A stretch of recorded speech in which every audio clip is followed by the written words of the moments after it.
মূলো, বেগুন, আলু, শুকো মাছ। এখানে শুকো মাছগুলো ধুয়ে পরিষ্কার করে রেখেছি।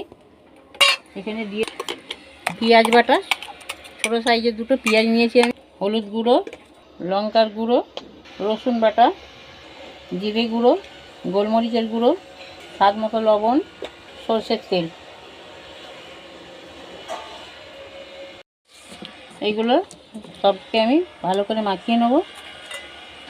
মেখে নিয়ে আমি শুকো মাছগুলোকে তুলে নেব।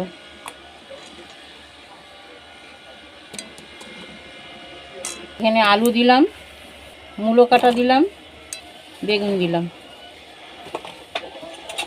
সেটা যে পেঁয়াজ বেটেছিলাম ওই জলটা দিয়ে দিলাম ধুয়ে। এবার সবগুলোকে ভালোভাবে মেখে নেব।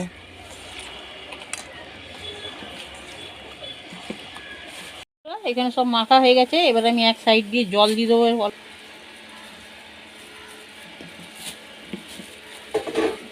সব দিয়ে দেবো।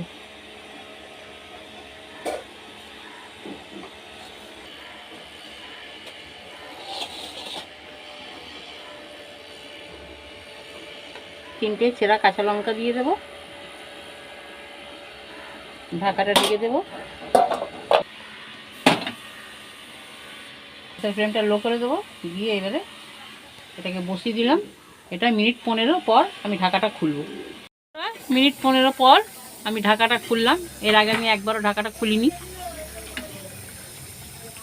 আমার তরকারির মানে রেসিপিটার জল শুকিয়ে এসছে। এখানে আমি কিছুটা ধনেপাতা অ্যাড করবো।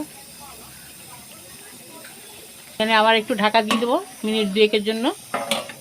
আমার এই হাতে মাখা মূলো, বেগুন, আলু, শুকো মাছ পুরো রেডি।